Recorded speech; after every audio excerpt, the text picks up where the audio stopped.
Welcome to our first online local meeting for 2022. We're going to cover two topics in this meeting. First, we'll have a pitching presentation provided by George Gulas, state interpreter from Medina. And we also want to give special thanks to George's wife, Sheila, for her assistance with this presentation. Sheila is the retired Hall of Fame coach from Ashland University and is a great supporter of OHSAA softball as well. The second half of this meeting is dedicated to obstruction and interference. That will be presented by Tom Hathaway, local interpreter from the Blue Chip Umpires in Cincinnati. This is a topic that we receive probably more questions on than any other. Tom will attack this topic, and I know it'll help answer many of your questions. One procedural update. This is something that pertains to suspended games, and it did not make our white book this year, but it can be found in the online softball manual. I want to review it quickly. It pertains to Rule 313, which is the rule concerning lineup cards, and includes a penalty that if a lineup card change is made, there is a team warning to the head coach of the team involved, with further changes resulting in the coach being restricted to the dugout or bench for the rest of the game. We now have an exception to that rule in Ohio. It's very simple. If a game is suspended, then resumed on another date, the head coach may make any number of additions to the list of players and substitutes or their uniform numbers on the lineup card, provided such changes are reported to the umpire immediately prior to the resumption of play on the new date. The rationale for this rule is fairly obvious. With weather conditions and darkness, suspended games are fairly common in Ohio. This exception will allow for lineup card numbering changes and player additions to be made in these situations without any penalty. These changes and additions are often necessary for a variety of valid reasons: damaged uniforms, players moving from JV to varsity or vice versa, or an injured player being able to play on the new date. Again, thanks to all of our presenters, and next month we will present another online meeting covering important rules and mechanics. We hope you enjoy them. Welcome. I am George Gulas from Medina. I am a member of the Suburban Umpires Association and the Summit Umpires Association. I am also a state rules softball interpreter. I would like to thank the OHSAA and Jerry Fick, the Director of Officiating Development in Softball, for allowing me the opportunity to give a presentation to my fellow officials. Once again, it is an honor to be asked to present this interpretation. The purpose of this video is not to embarrass anyone, but to improve our overall softball umpiring. It is meant for educational purposes and to make all of us better. A general umpire reminder for 2022. Before I begin with the pitching rule today, I'd like to remind everyone that in the white book that came with your 2022 softball packet, Jerry Fick mentioned that it is impossible for us yet to determine what rules modifications for this season will be necessary to address the health concerns created by the ongoing COVID pandemic. The OHSAA will continue to work with the leaders of state government and the Ohio Department of Health to monitor this aspect. You will be updated prior to or during the season if anything changes. Please stay tuned. I'd like to start out by telling you why I personally don't think umpires call illegal pitches. Here are three possible reasons. Number one, maybe some umpires are not familiar with the rules. Number two, they feel the pitcher is not gaining an advantage, so why call them? And number three, if they are called, this might hurt the umpire in the tournament voting because they don't want to create any controversy. However, if there are illegal pitches during the game, they should be called. A suggestion is to call or catch them early in the game. Don't wait until there is a tie game in the bottom of the seventh and call it when she has been doing it the entire game. Later on in this presentation, I will discuss illegal pitches and show you examples. Let's talk about the specifics of the pitching rule, rule number 6, beginning on page 50 of the 2022 National Federation Rule Book. Prior to pitching, these are the points that we need to observe prior to the pitcher starting their motion. This next video will show these points in detail. When the pitcher steps on the pitcher's plate, her hands should be separate. Ball has to be either in the glove, hand, or the pitching hand. Shoulders should be in line with first and third base.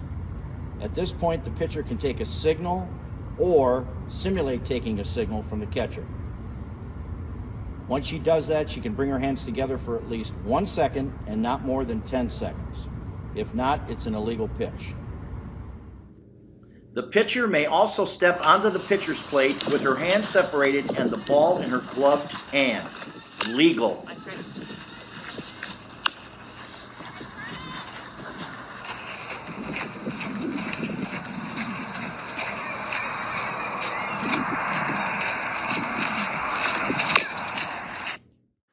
The pitcher simulate taking a sign. The actual signal can be taken while on the pitching plate or while standing behind the pitcher's plate. It may be taken from either the catcher, the coach, or anyone. It may be a hand signal, a verbal call, or may be obtained from looking at her wristband. However, she must take a position on the pitcher's plate with her hands separated and simulate taking a signal from the catcher. While simulating taking a sign, if the pitcher does not pause after stepping onto the pitcher's plate to simulate taking a signal prior to bringing her hands together, it is an illegal pitch. There must be a pause. Remember, in the 2022 NFHS rulebook this season, it is a point of emphasis requiring the pitcher to take a position in contact with the pitching plate and then simulate taking a signal from the catcher prior to bringing her hands together. Clip shows a pitcher taking the signal behind the pitching plate, then stepping on the pitching plate and immediately bringing her hands together without simulating taking a signal from the catcher. This is an illegal pitch. 516. Illegal pitch. These next two clips show the pitcher getting the signal from the coach behind the pitching plate and then stepping on the pitching plate. But different from the clip 1, she simulates taking a signal from the catcher prior to bringing your hands together, making this a legal pitch.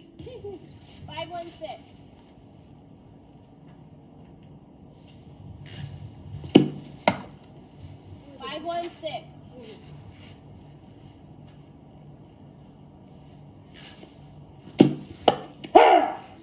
The next clip shows the pitcher starting on the pitching plate when the coach gives the signal. Again, the pitcher does not simulate taking a signal from the catcher prior to bringing her hands together, making this an illegal pitch. 312.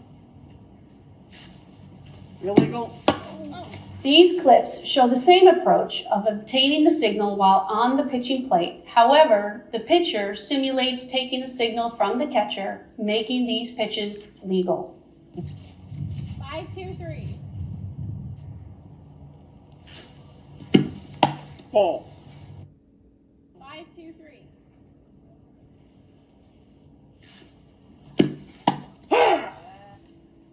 These clips show a method where no play cards are used and the pitcher obtains her signal from the catcher prior to bringing her hands together, resulting in a legal pitch.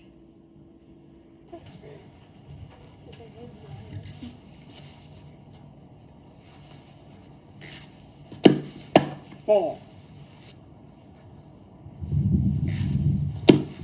Ball.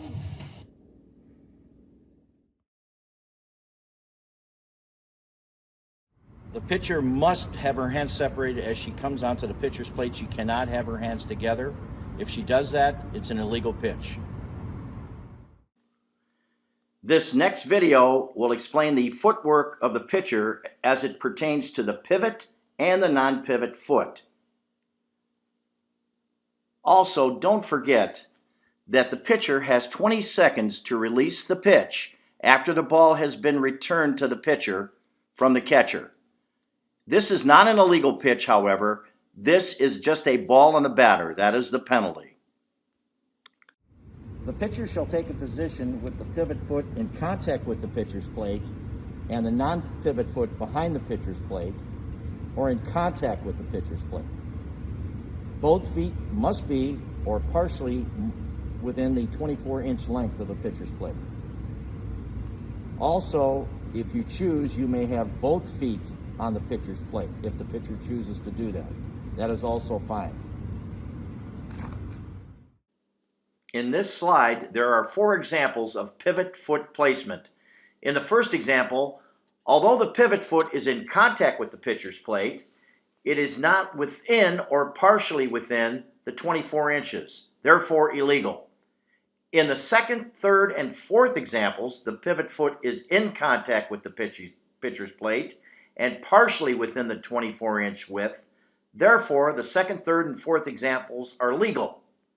Remember, the pivot foot doesn't have to be on top of the pitcher's plate, just touching it. The penalty for an illegal pitch is a ball on the batter, but runners will only advance if forced as a result of the batter being awarded first base. Here are the exceptions to the illegal pitch penalty. Rule 611.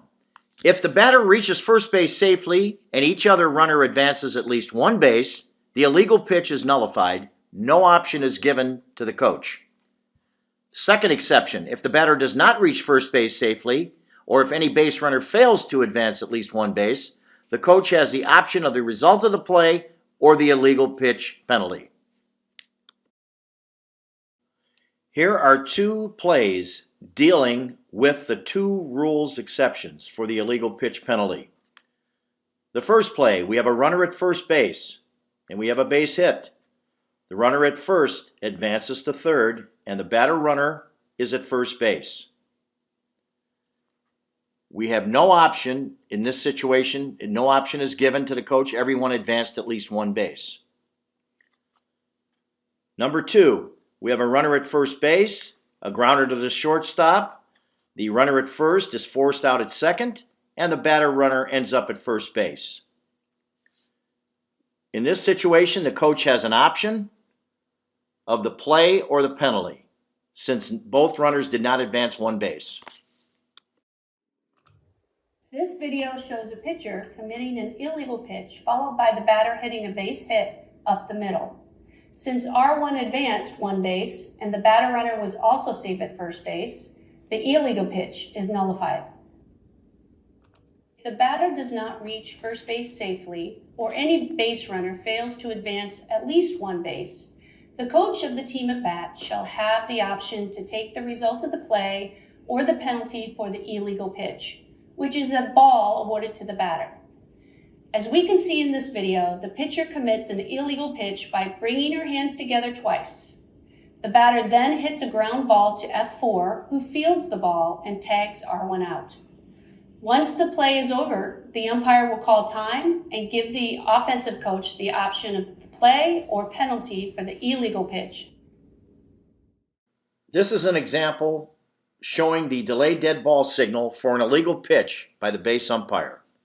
Obviously, it was a violation by the pitcher for either a crow hop, a leap, or a violation from the pitcher's waist or below.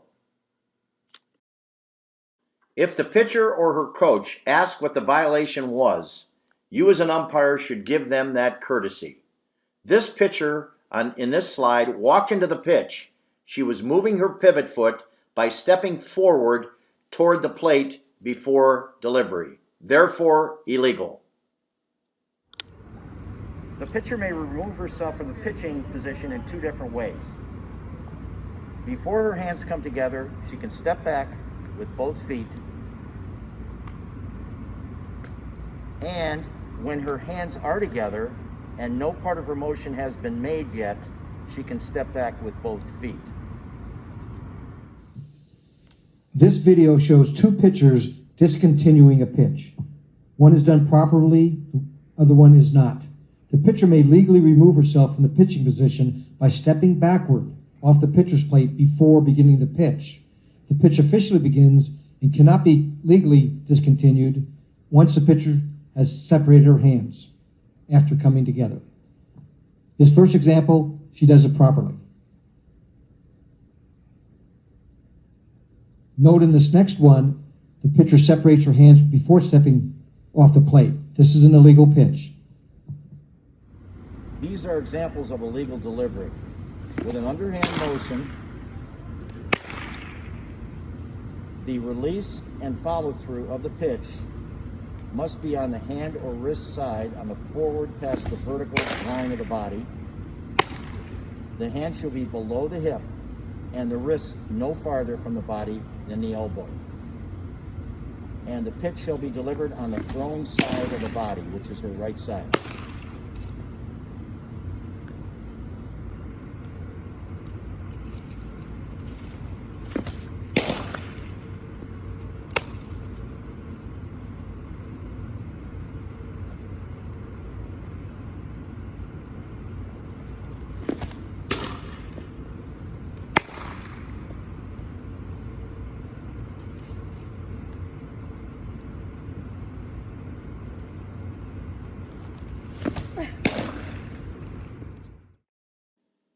In this next video coming up, here are a few weird illegal deliveries that you don't see a lot of, but you could. And they are definitely illegal. They are, number one, behind the back, and number two, between the legs.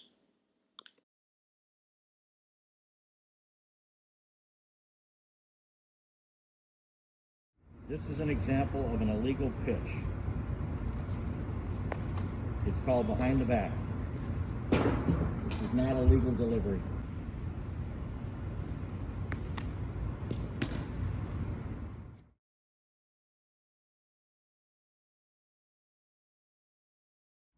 This is an example of another illegal delivery. Between the legs. This obviously is illegal.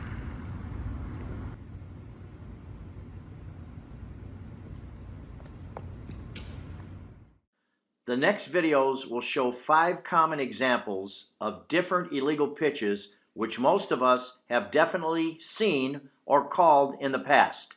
They are the crow hop, the leap, double touch, 24-inch violation, and the sidearm. Here is an example of a crow hop, which is a very common illegal pitch. The crow hop, by definition, is a replant of the pivot foot prior to delivery of the pitch. It is normally called by the base umpire. The pitcher may leave the pitcher's plate, but she should drag in the dirt to be a legal pitch.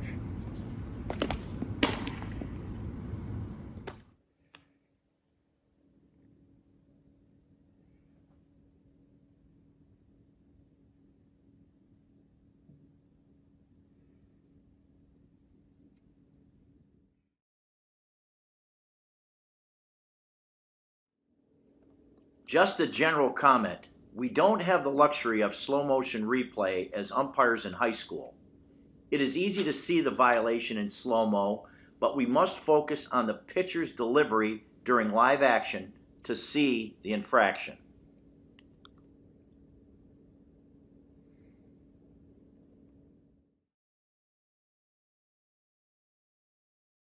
This next illegal pitch is a leap. A leap is when both feet pivot. The pivot and the non-pivot foot are airborne prior to delivery of the pitch. This is normally called by the base umpire.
Pivot foot not staying on the ground.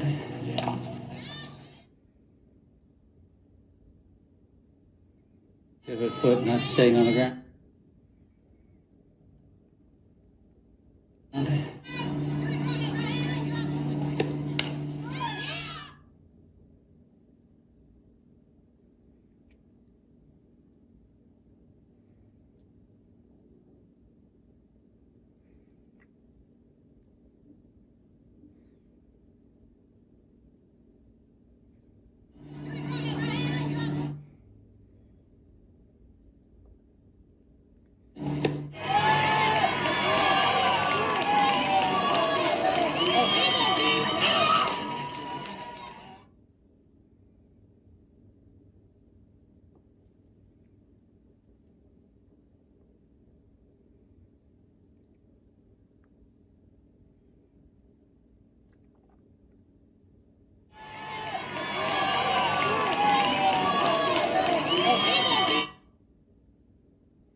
Quick reminder, the National Federation rules for high school does not have the USA softball rule that allows both of the pitcher's feet in the air at the same time. In high school, under Federation rules, leaping should still be called as being illegal. Dragging the pivot foot. A good way to tell if the pitcher is maintaining contact with the ground off the pitcher's plate is to look at where the drag starts. Here are some examples.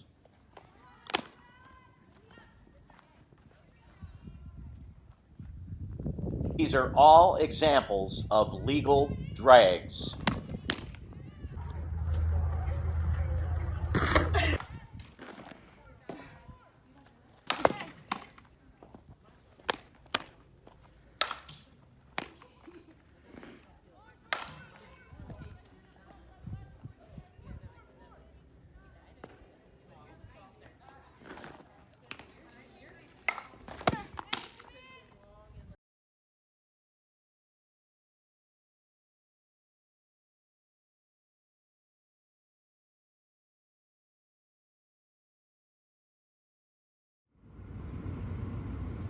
The next violation is called a double touch. This is also common. The hands are apart, then they come together, then the hands separate again, and then they come back together a second time. This is normally called by the plate umpire.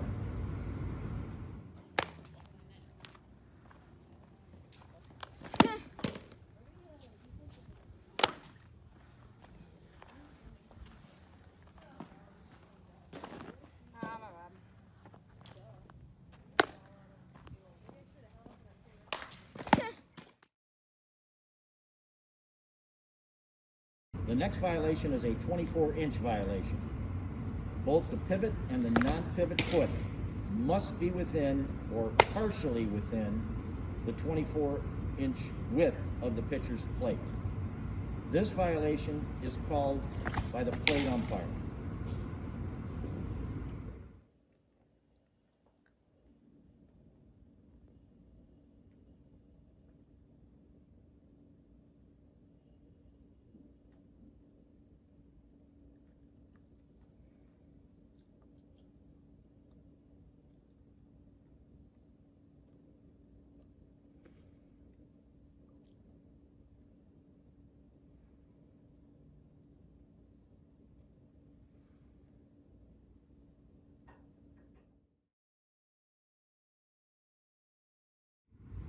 The next violation is a sidearm delivery violation. The hand must be below the hip, and the wrist cannot be farther from the body than the elbow.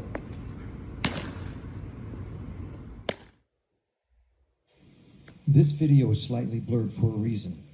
Do you see anything wrong with this pitcher's delivery? Watch it again and see if you can notice a violation. It does not happen often, but you must be ready for it and call an illegal pitch when it does happen. This pitcher's hand does not travel below the hip. Yes, this is that rare sidearm delivery which is illegal. You should be able to pick this up with normal speed, but let's slow it down a bit so you can see it better. This is another good reason to take a few warm-up pitches behind the plate at the beginning of the game and whenever a substitute pitcher is entered into the game. And once again, use the rule book language. Do not tell the coach it is a sidearm delivery. Instead say, "Coach, your pitcher's hand is not traveling below the hip as he delivers the pitch. This is an illegal pitch."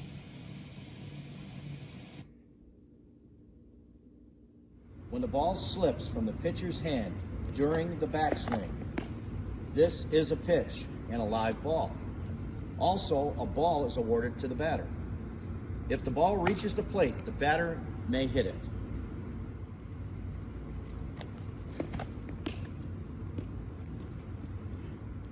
When the ball again slips from the pitcher's hand during the forward motion, it is a ball and it's a live ball. Reminder, these are not illegal pitches. Like that? Pitcher shall not at any time during the game be allowed to use tape or other substance on the ball or contact points of the pitching hand or fingers. A pitcher who licks her fingers shall wipe them off before bringing them in contact with the ball. If she doesn't wipe them off before touching the ball, an illegal pitch shall be called immediately. Powdered rosin or any comparable drying agent may be used to dry the hand under the supervision of the umpire. Fingers don't have to be wiped off in this situation before making contact with the ball. A pitcher using a rosin bag shall take it with her to the dugout at the end of that half inning. Both teams should not share the same rosin bag. Umpires, don't forget, when a batter is hit by an illegal pitch, or if the illegal pitch is ball 4, what happens? The batter is awarded first base and the base runners are advanced only if forced in both of these instances by rule. With runners on first and third, the pitcher is called for an illegal pitch. Since that pitch is ball 4, the batter is awarded first base, which advances R2 to second base. However, with the rule change, R1, who is not forced to advance, remains at third base. Here are 2 additional pitching questions. Number 1, when does a pitch start? And number 2, may the pitcher step back before she delivers the pitch? Yes or no, and explain.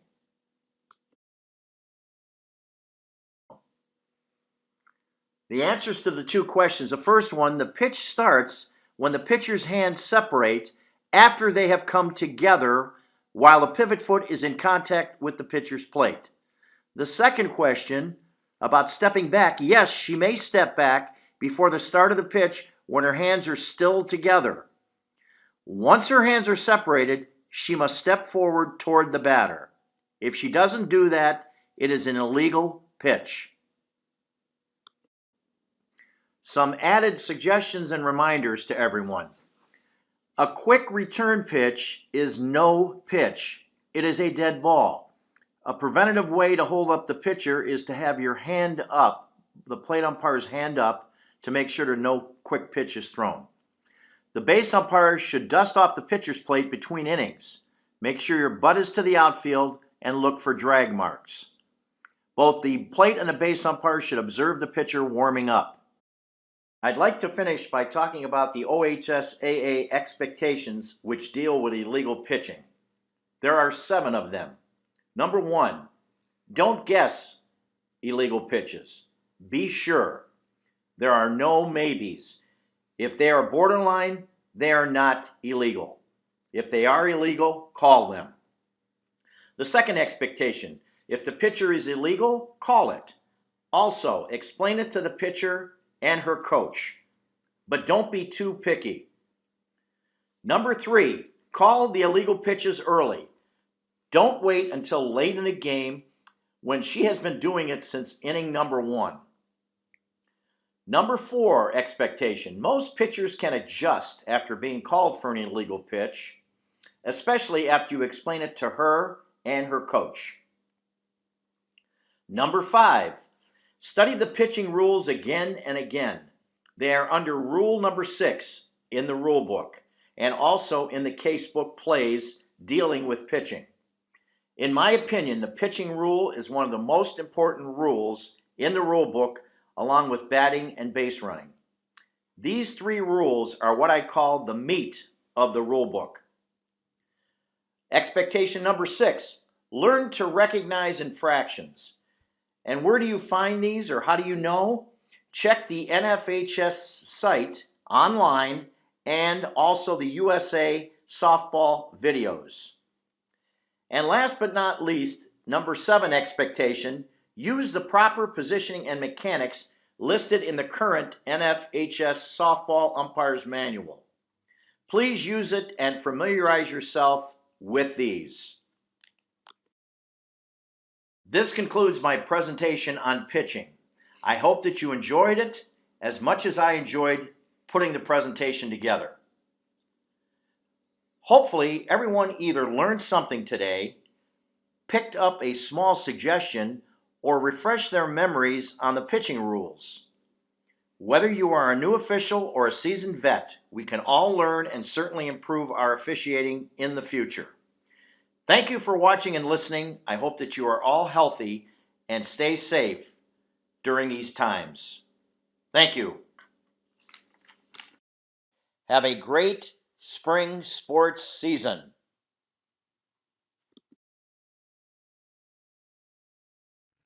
Interference and obstruction are two of what many consider the 4 most challenging calls that separate good umpires from great ones.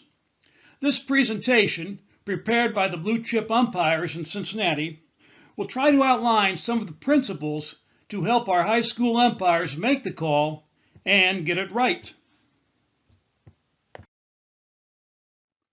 What makes interference and obstruction challenging is that these calls require an immediate and proper reaction by the umpire. First, that a violation occurred. Then, in many situations, was it a case of interference or obstruction?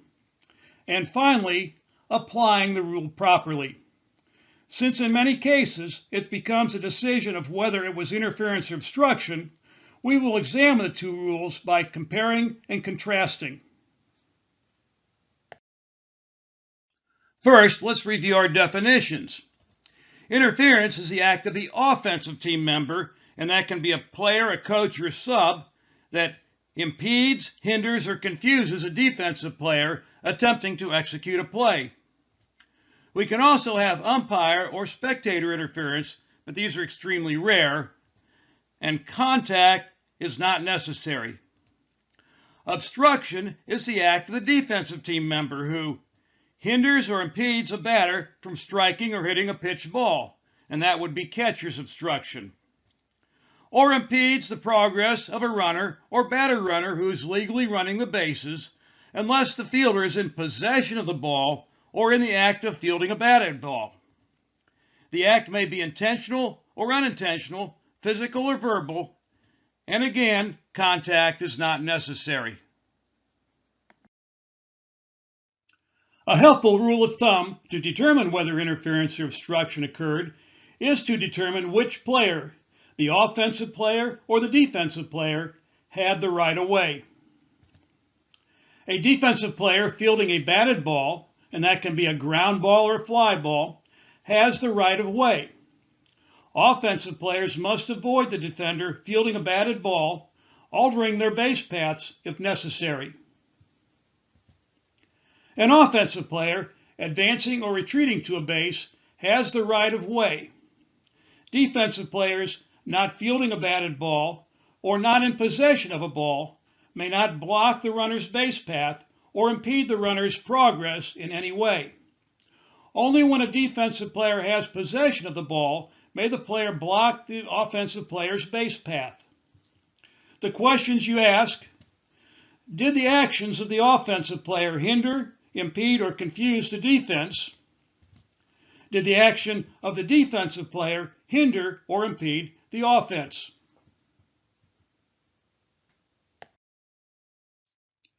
Some important principles to remember about interference. The defensive player always has the right of way when she is in the act of fielding a batted ball. Whenever an offensive player hinders or impedes her, we have interference. A fielder is considered to be in the act of fielding when she is making an initial play on a batted ball. The fielder is considered to be making an initial play when she has a reasonable chance to gain control of a fair batted ball. This can be a ground ball or fly ball that no other fielder except the pitcher has touched. When she has a reasonable chance to catch a fly ball in foul territory. When a fielder muffs a ball, but is still close enough to her that she can make an out on the play, she is still considered to be making an initial play. In NFHS, we protect her if the ball is still within a step and a reach of the fielder, as was noted in Rule 2. Only one fielder is given protection by the interference rule. The fielder the umpire judges has the best chance to make the play. As umpires, while we protect that fielder for interference, we need to be aware that actions of other fielders may result in obstruction of the runners.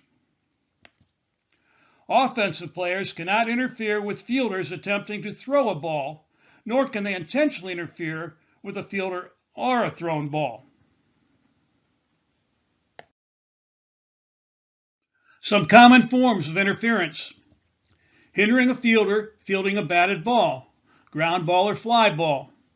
Remember, contact is not necessary. Did the offensive player give her enough room, or did she impede the fielder? Hindering a fielder attempting a throw. This occurs on plays in the infield. Runners, once a play is made on them, cannot just disappear, and in general, the fielder must make the adjustment when making her throw. However, runners are guilty of interference when they alter their base path and affect the fielder's throw. When an offensive player distracts a fielder who is in the act of fielding a ball, and distractive behavior by coaches or other offensive personnel.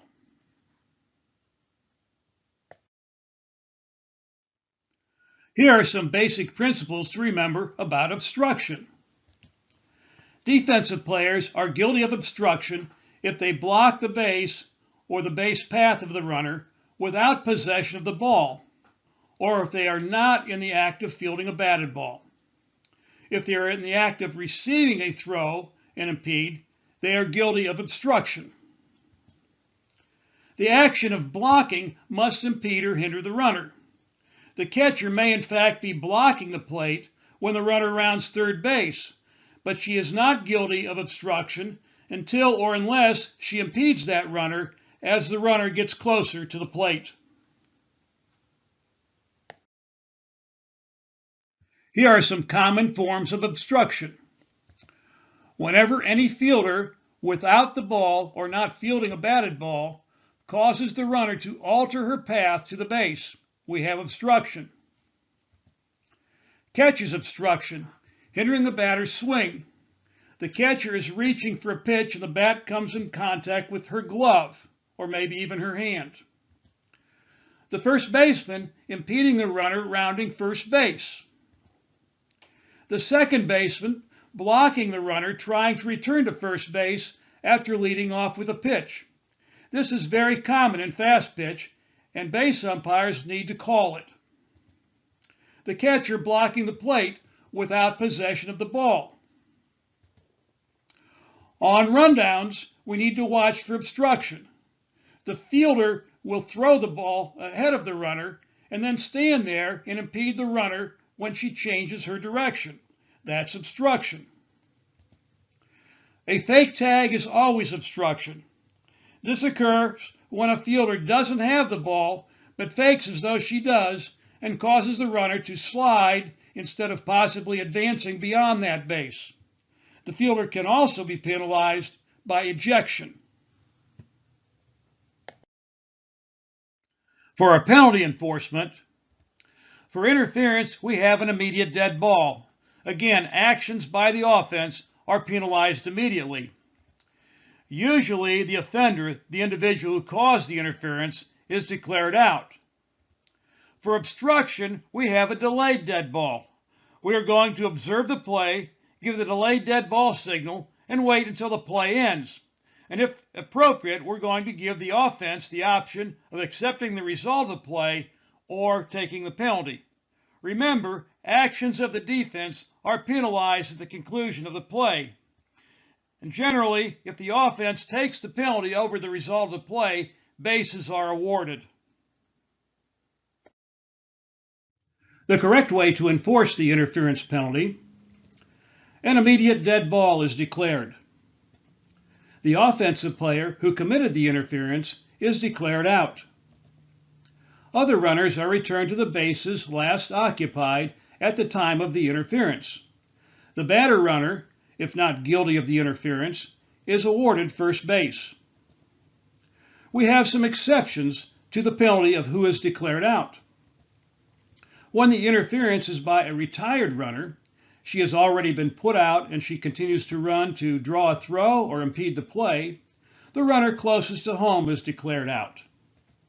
If it's by someone who is not in the game, a coach, on-deck batter, or other personnel, if it's on a play, the runner closest to home is out. If on a batted ball, the batter is out. When the batter runner commits interference after putting the ball in play on a suicide squeeze play, both the batter and the runner coming from third are out.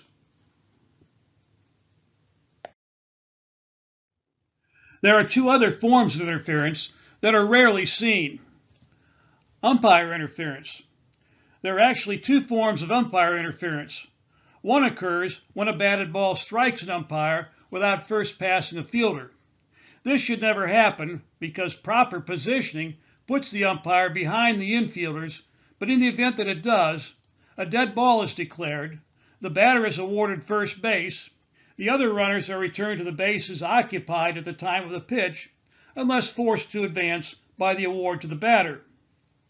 The other form is when the plate umpire interferes with the catcher's throw on an attempted steal. A delayed dead ball is declared, and after the play, the runners are returned to the previous bases if not put out. No outs are ever declared on umpire interference. Spectator interference occurs only when a spectator reaches into the playing field and prevents a fielder from catching a fly ball.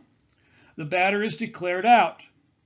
If a spectator interferes with a ball in play, the ball becomes a blocked ball. Here is the correct way to administer the obstruction penalty. When we see obstruction, we give the delayed dead ball signal.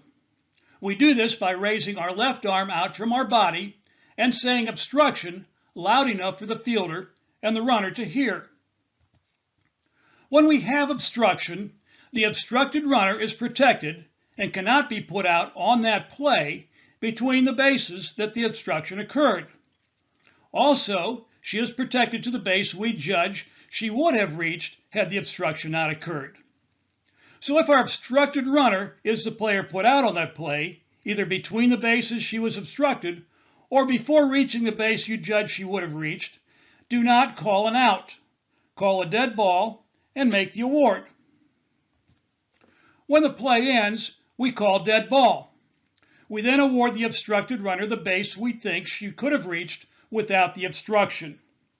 Our awards can be forward or can be to the base behind her, and we adjust the placement of the other runners as necessary to complete the award. If the runner reaches the base to which she was protected, obstruction is ignored. And if the runner is put out trying to reach a base beyond the base we are protecting her to, obstruction is ignored and she is out.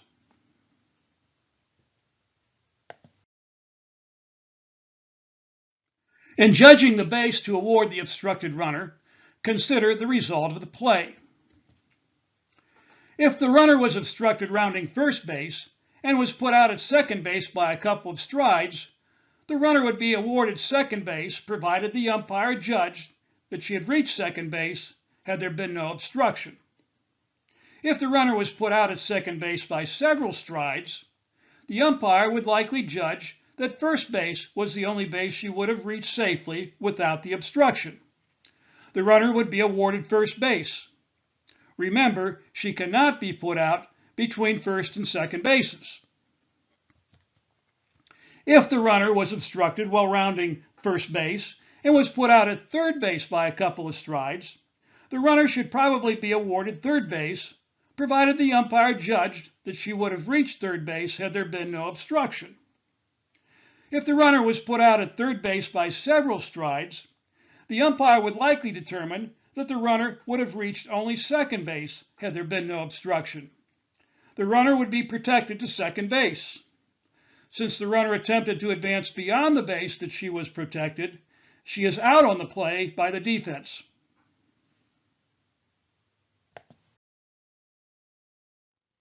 Regarding the placement of other runners affected by the obstruction award, awarded bases to an obstructed runner should not advance other runners to bases that they otherwise would not achieve. As an example, a speedy batter runner is obstructed after rounding first base. The runner who started on first base, a slower runner, stopped at second base on the play. Without the slower runner ahead of her, the batter runner might have reached second base had the obstruction not occurred. But since the runner stopped at second, there is no way that the batter runner could have safely made it to second base. Evaluating the result of this play, our obstruction award to the batter runner is first base. In another example, a runner who started on first base is obstructed after rounding second base and put out at third base by about 15 feet. The batter runner reached second base on the play. Without the obstruction, the umpire judges that the obstructed runner would have only safely reached second base. The obstructed runner is awarded second base, and the batter runner is placed on first base. That's the type of adjustment addressed in this portion of the rule. If on this same play our runner who started at first base was put out at third base on a much closer play, we will award her third base on the obstruction award, with the batter runner staying at second base.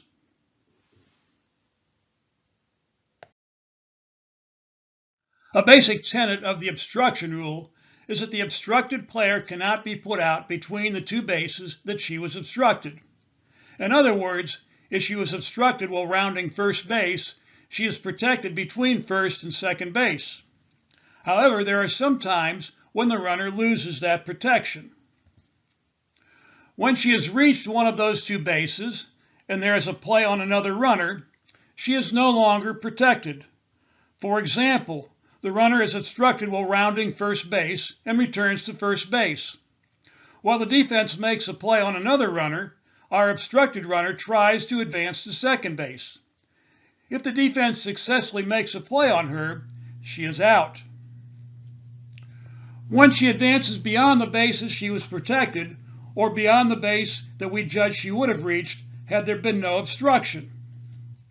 If she misses a base, or she leaves early before a caught fly ball is first touched and does not retag, she can be put out on appeal. She can also be put out if she commits an act of interference, or if she passes another runner.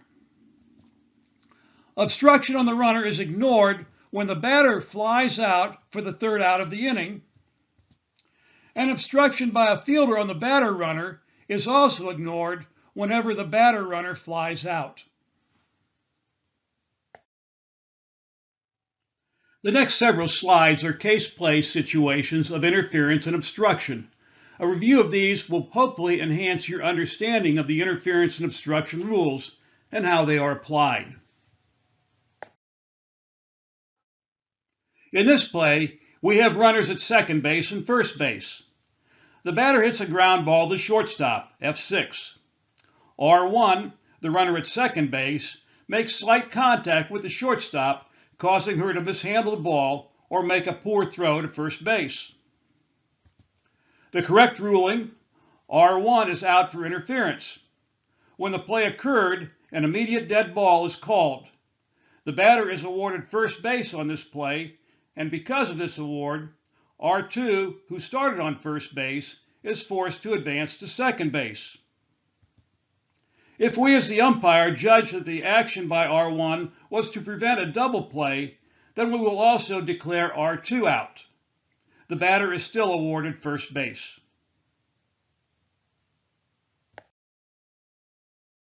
In this play, we have runners on second and first base and one out. Infielders are playing behind the baseline. The batter hits an infield fly. The ball is not caught and instead strikes R1, who was the runner at second base, in situation A, while she is standing near second base, or B, while she is standing on second base. In both cases, the batter is declared out on the infield fly. In situation A, R1 is declared out for interference, which results in a dead ball and R2 being returned to first base. In situation B, a dead ball is called with the runners returned to their bases. If it was judged that R1 intentionally interfered with the ball, then she is also declared out. The batter chops the ball in front of home plate. The catcher fields the ball, but does not make a throw to first base because the batter runner is not in the running lane and is blocking her throw. No infraction has taken place on this play, and the ball remains live. For interference to be called, a throw must be made. After hitting the ball to the outfield, the batter runner rounds first base, but needs to make a very wide turn of the base, or is bumped by the first baseman, F3. The batter runner did not try for second base because the ball was being thrown there. When this happens, obstruction must be called on F3. If the umpire determines that the batter runner would not have reached second base had obstruction not occurred, the batter runner would be awarded first base.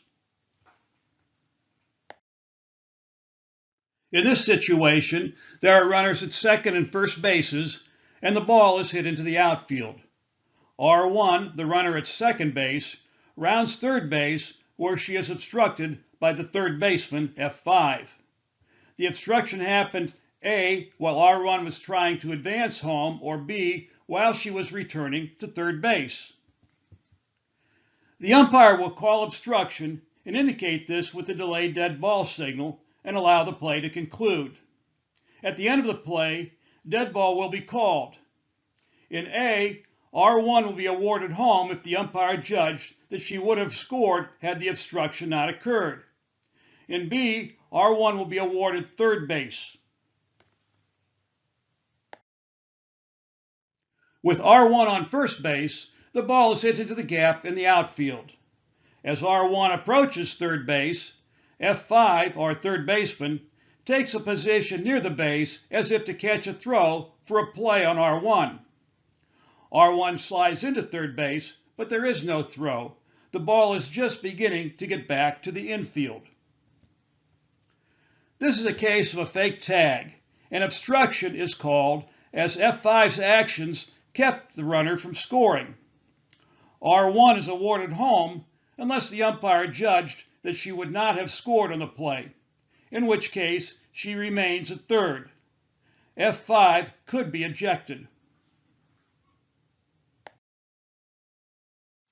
R1 attempts to score from second base on a hit to the outfield. The throw draws the catcher, F2, into the base path of R1. In situation A, the throw arrives and is caught by the catcher just before R1 arrives. The catcher has the ball in her possession, contact occurs, the catcher drops the ball, and R1 touches the plate. In situation B, contact occurs just before the catcher catches the ball. In both cases, contact is not malicious.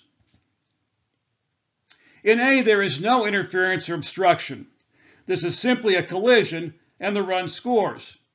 However, if the catcher, after losing control of the ball, prevents R1 from reaching the plate, we have obstruction.